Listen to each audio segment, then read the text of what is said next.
Hey guys, welcome back to Mo's Game Table. Today we're going to take a look inside No Motherland Without, North Korea in Crisis and Cold War. This is a game designed by Dan Bullock and published by Compass Games. A few years ago, Dan was trying to self-publish this through Kickstarter, and I did a review of the game then. The big addition to the game from that point to this point being published by Compass is that there is now a solo mode added in. That was going to be, I believe, a Kickstarter stretch goal, and I didn't get to play that before, so I'm really looking forward to diving into the solo aspect as well as replaying this two-player game. This is a fantastic game. So let's take a look at the back of the box and see what this game's all about.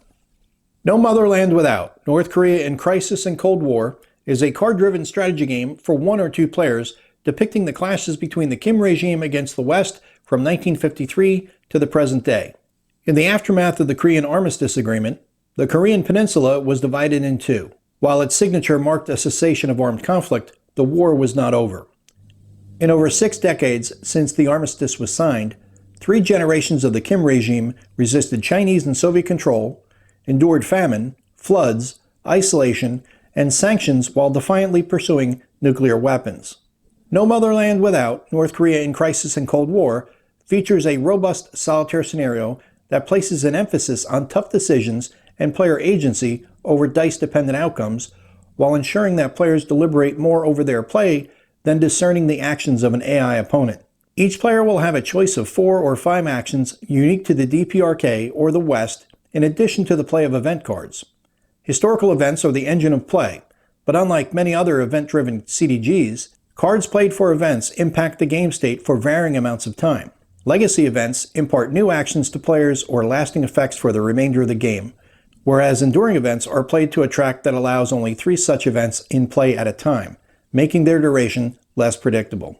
You can see here an example of the board, some of the cards, and it says here it is a medium complexity game for 1 to 2 players. Solitaire suitability is high. The average playtime is 90 to 120 minutes, and it is recommended for ages 14 and up.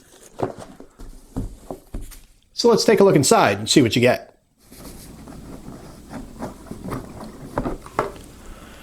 All right, we have our 2d6 baggies, 3 decks of cards, a half sheet of clarifications, rulebook, full color,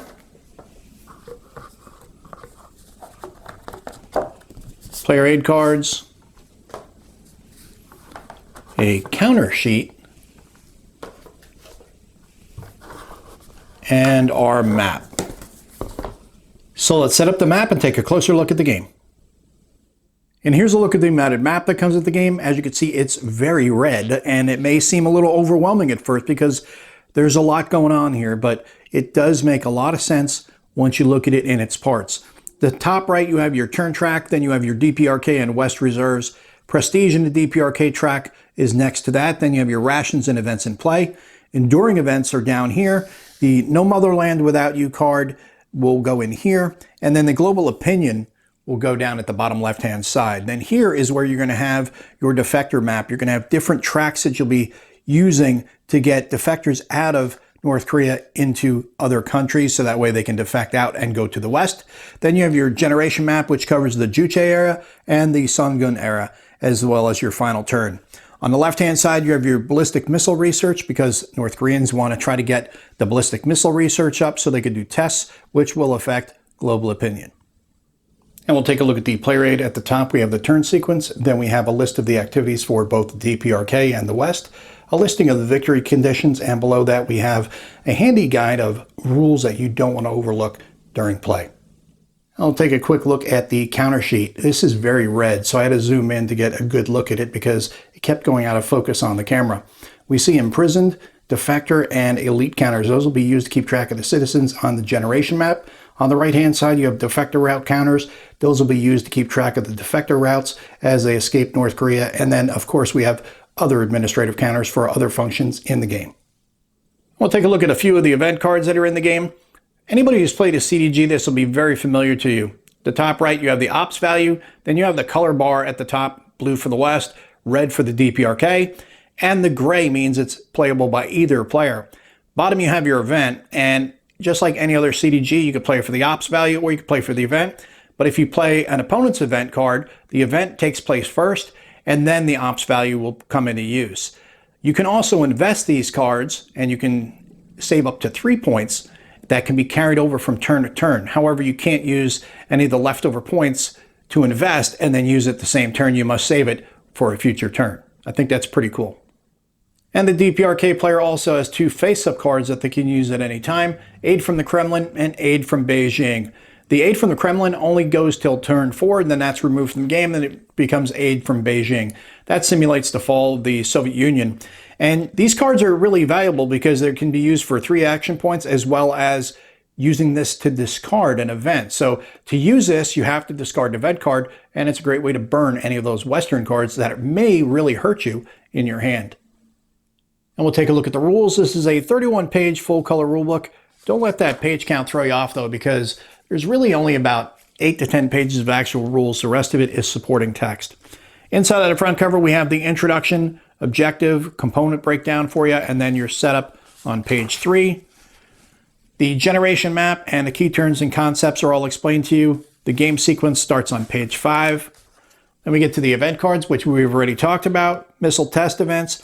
That's where you're going to take your event cards and you're going to be investing them into your ballistic missile research in order to get to a launch sequence. Then we get the using cards to invest. We've talked about that already, as well as the aid cards.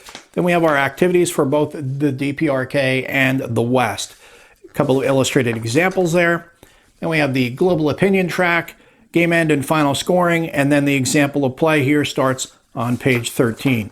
A full illustrated example of play to walk you through several rounds of the game so you can easily follow along and understand how the game works.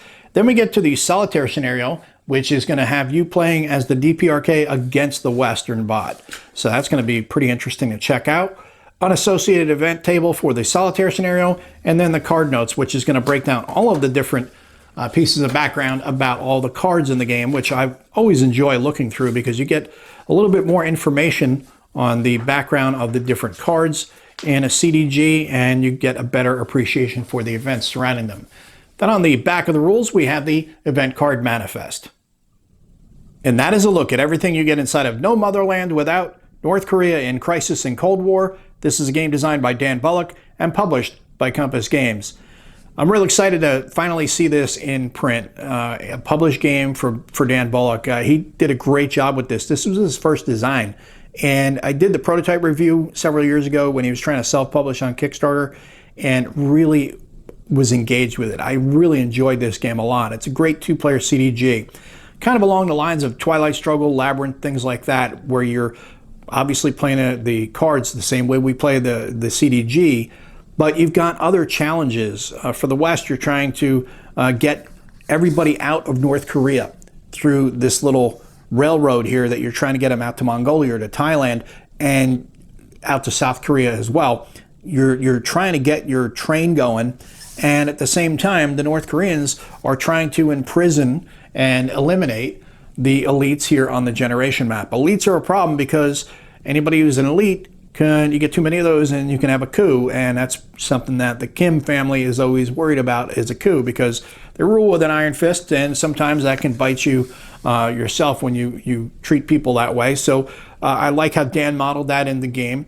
And then you also have other things to worry about. You have to feed your people and make sure that they are taken care of. You also have to deal with the global opinion, enduring events. When you play a card, they can stick around until it falls off. I think all these aspects together make for a very engaging and really fun game. So if you like 2-player CDGs like that, this is definitely one to check out. And if you are looking for a solitaire game as well, you'll have that added aspect to enjoy alongside the 2-player game. Well, I hope that helps you guys out if you've been curious about this one. You have any comments or questions, post them down below. Thanks for tuning in, guys. See you next time.